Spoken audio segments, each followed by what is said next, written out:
제가 자세하게 일일이 세어보았습니다. 그랬더니 지난 7월 10일부터 지금까지 요셉에 대한 설교를 17번을 했습니다. 오늘은 18번째입니다.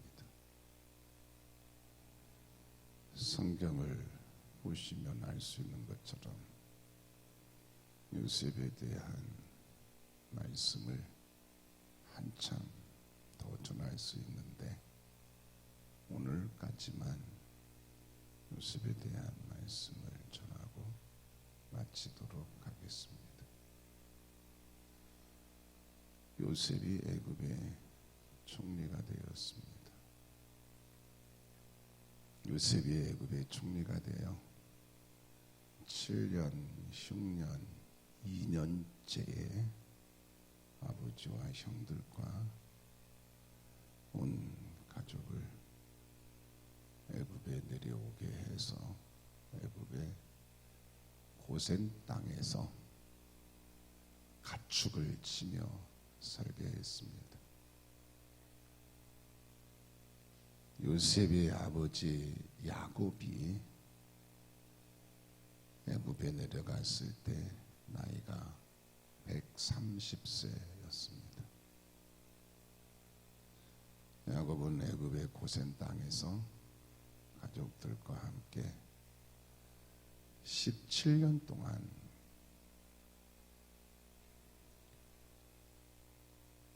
가축을 치며 살다가 147세에 열조에게로 돌아갔습니다. 창세기 49장은 야곱이 열조에게로 돌아가기 전에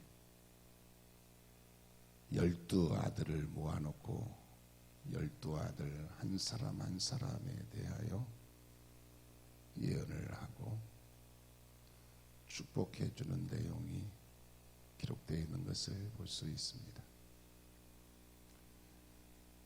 그 중에 창세기 49장 22절에서 26절 말씀은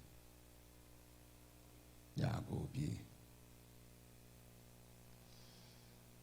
요셉에 대하여서 예언을 하고 또 축복하고 있는 내용이 기록되어 있는 것을 볼 수 있습니다.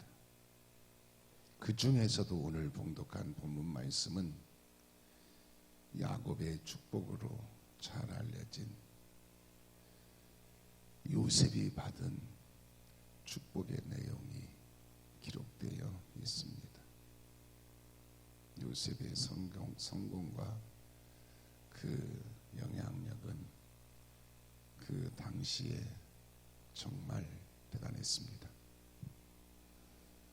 요셉은 애굽으로 끌려가서 종노릇을 하고 감옥 생활을 하다가 애굽의 총리가 되어 7년 북년 동안의 7년 6년을 대비해서 애굽 백성들과 주변 나라 백성들과 아버지와 형들과 온 가족 등 수많은 사람들의 생명을 살리는 자가 되었습니다. 저는 이런 생각을 해보았습니다. 만약에 요셉이 없었다면 어떻게 되었을까? 특히 그 시대에 요셉이 없었다면 어떻게 되었을까 하고 생각을 해보았습니다. 만약에 요셉이 없었다면 7년 흉년을 대비하지 못했을 것입니다. 그래서 7년 흉년이 닥쳐서 수많은 사람들이 굶주림의 고통을 당하고 생명을 잃기도 했을 것입니다. 그런데 요셉 한 사람의 성공과 그 영향력이 수많은 사람들의 생명을 살리게 되었습니다. 그래서 오늘 본문 말씀에 보면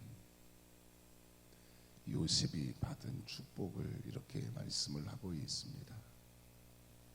요셉은 무성한 가지, 곧 샘 곁에 무성한 가지라. 그 가지가 담을 넘었도다 라고 말씀을 하고 있는 것을 볼 수가 있습니다. 먼저 오늘 본문에서 주목해 보고자 하는 말씀은 요셉은 무성한 가지, 곧 샘 곁에 무성한 가지라 라는 말씀입니다. 이 말씀을 보면 요셉은 무성한 가지라고 했어요. 요셉은 샘 곁에 무성한 가지라고 했습니다. 무성한 가지의 특징이 무엇입니까? 멀리 뻗어나갑니다. 열매를 많이 맺습니다. 그늘이 되어 쉼을 제공을 합니다. 요셉은 무성한 가지와 같은 축복의 사람이었습니다. 요셉이 무성한 가지와 같은 축복의 사람이 된 비결이 무엇입니까?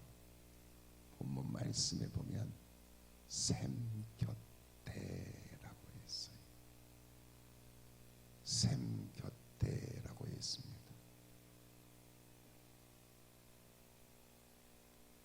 요셉은 샘 곁에 있었기 때문에 무성한 가지와 같은 축복의 사람이 된 것입니다.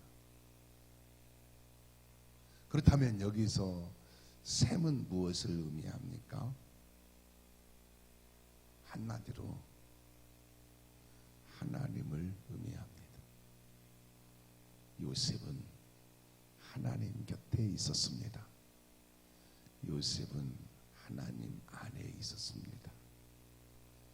요셉은 하나님 안에 믿음의 뿌리를 깊게 내렸습니다. 그래서 요셉은 샘 곁에 무성한 가지처럼 하나님 곁에서, 하나님 안에서 하나님이 공급해 주시는 모든 그 에너지로 이렇게 축복을 받은 사람이 된 것입니다. 성경은 하나님을 생수의 근원, 생수의 강, 시냇가에 비유해서 말씀하고 있는 것을 볼 수가 있습니다. 시편 1편 1절에서 3절 말씀에 보면 복 있는 사람은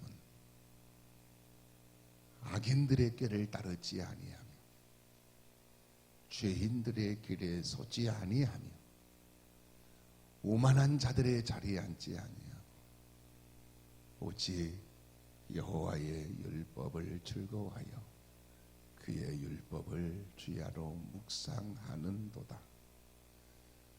그는 시냇가에 심은 나무가 철을 따라 열매를 맺으며 그 잎사귀가 마르지 아니함 같더니 그가 하는 모든 일이 다 형통하리로다 라고 했습니다. 이 말씀을 보면 복 있는 사람이라고 했어요. 복 있는 사람은 어떤 사람입니까? 시냇가에 심은 나무와 같습니다. 시냇가에 심은 나무가 철을 따라 열매를 맺으며 그 잎사귀가 마르지 아니함 같습니다. 그래서 그가 하는 모든 일이 다 형통하게 됩니다. 복 있는 사람은 어떤 사람입니까?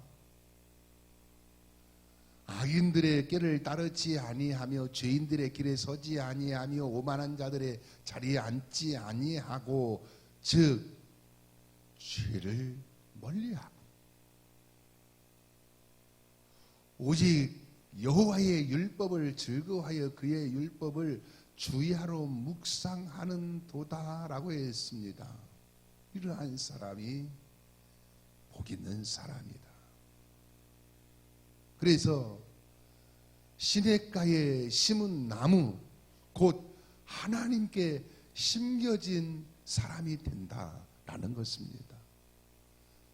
시냇가에 심은 나무가 철을 따라 열매를 맺으며 그 잎사귀가 마르지 아니함과 같이 하나님께 심겨진 자는 그가 하는 모든 일이 다 형통하게 되는 복 있는 사람이 된다라는 말씀이에요. 예레미야 2장 13절 말씀에 보면 내 백성이 두 가지 악을 행하였나니 곧 그들이 생수의 근원 되는 나를 버린 것과 스스로 웅덩이를 판 것인데 그것은 그 물을 가두지 못할 터진 웅덩이들이니라 라고 했습니다. 이 말씀을 보면 생수의 근원인 나라고 했어요. 하나님께서 말씀을 하고 계십니다. 생수의 근원인 나, 하나님은 생수의 근원이십니다. 생수의 근원이신 하나님 곁에 있는 자, 하나님께 심겨진 자가 요셉처럼 무성한 가치가 되는 축복의 사람이 된다라는 말씀이에요. 요셉이 무성한 가치가 된 것은 셈 곁에 있었기 때문입니다. 즉 생수이신 하나님 곁에 있었기 때문이에요. 생수이신 하나님 곁에 있는 사람이 요셉처럼 그 가치가 무성한 축복의 사람이 되는 것입니다. 요셉처럼 무성한 가치와 같이 축복의 사람이 되려면 셈 곁에 있어야 돼요. 즉 하나님 곁에 있어야 합니다.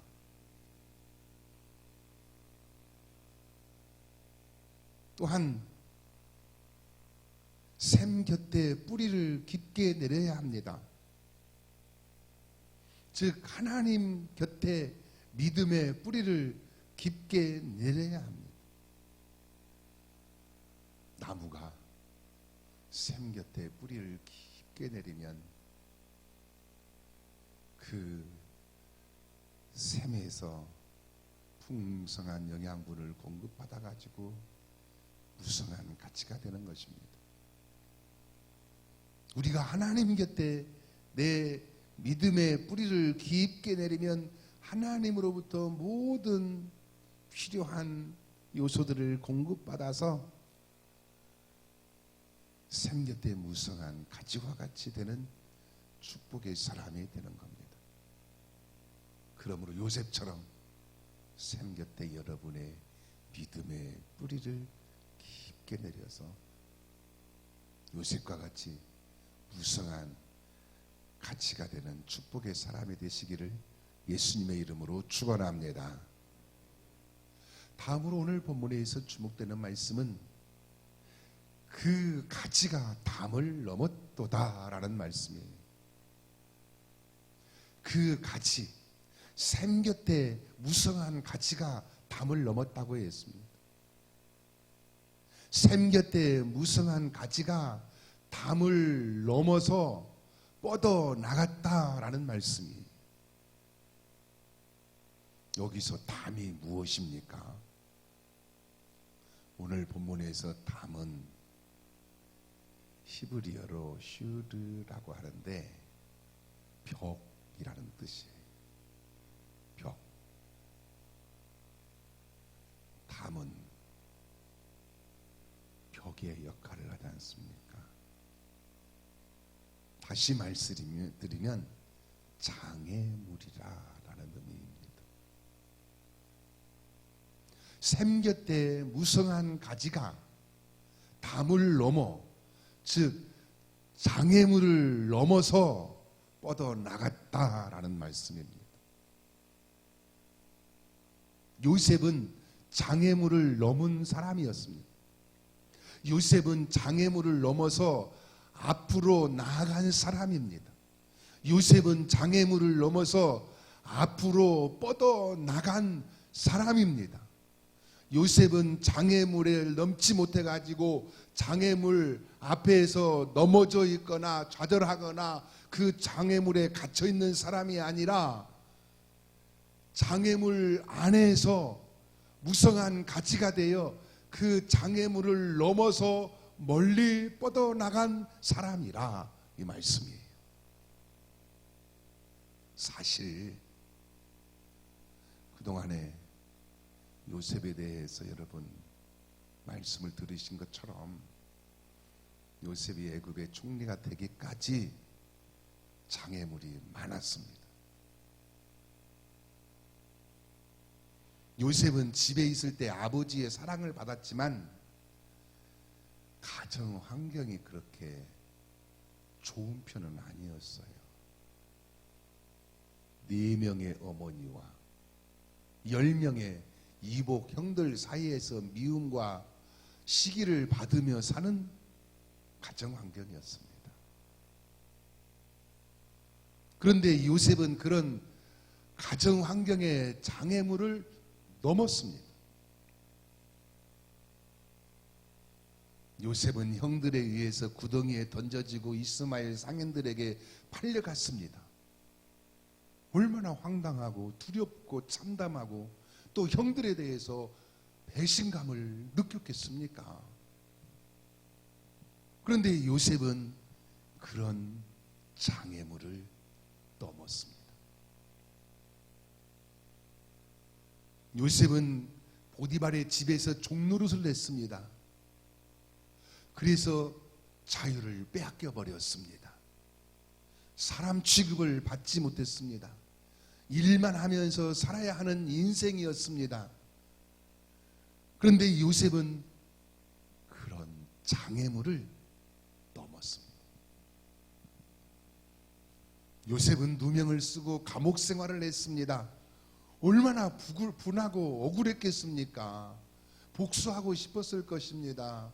자신의 무죄를 증명하고 싶었을 것입니다. 그런데 요셉은 그런 큰 장애물도 넘었습니다. 요셉은 술 맡은 관원장에게 기대를 걸었다가 절망을 하고 기다림에 지치기도 했습니다. 그런데 요셉은 그런 장애물도 넘었습니다.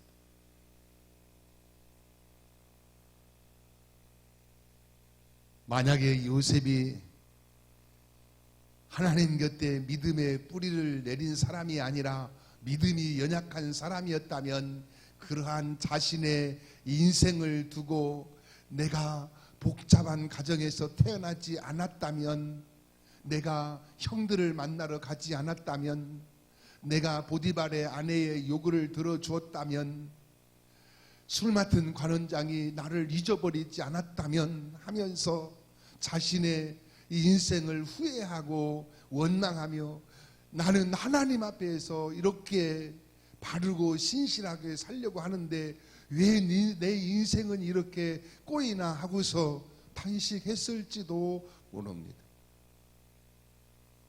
그런데 요셉은 자신의 그러한 인생을 두고 탄식하지 않았습니다. 누구도 원망하지 않았습니다. 자신의 인생 스스로 포기하지도 않았습니다. 무엇보다도 그러한 장애물 앞에서 요셉은 하나님을 저버리지 않았습니다. 요셉은 인생의 장애물 앞에서 하나님이 형통하게 하심을 보았습니다. 요셉은 현재의 상황에서 자신이 해야 할 일에 신실했습니다. 그러자 하나님이 요셉 앞에 있는 장애물을 하나씩 넘게 해 주시었습니다. 요셉처럼 인생의 장애물을 넘은 사람이 또 있습니다. 바로 하니 크로스비였습니다. 여사입니다. 크로스비는 앞을 보지 못하는 맹인이었습니다.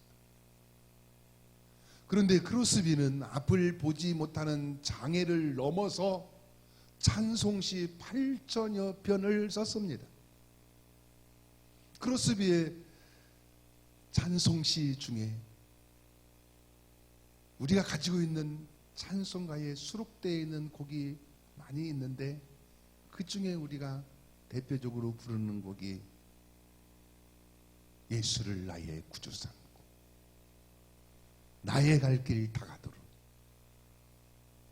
인애하신 구세주여 오 놀라운 구세주 예수 내주 등 주옥 같은 찬송가들이 우리가 가지고 있는 찬송가에 실려 있습니다. 요셉은 그리고 크로스비는 담을 넘었습니다. 앞을 가로막고 있는 담을 넘었습니다. 비결이 무엇입니까? 샘 곁에 있었기 때문입니다. 요셉처럼 크로스비처럼 우선한 가지가 되고 담을 넘는 가지가 되려면 샘 곁에 있어야 합니다. 하나님 곁에 있어야 합니다. 예수님 안에 있어야 합니다. 성령님 안에 있어야 합니다. 그러므로 사랑하는 여러분, 샘 곁에 있는 자, 샘 곁에 믿음의 뿌리를 깊게 내리는 자가 되어 무성한 가지, 꽃피고 열매 맺는 무성한 가지, 담을 넘는 무성한 가지와 같은 축복의 사람이 되시기를 예수님의 이름으로 축원합니다. 기도하시겠습니다.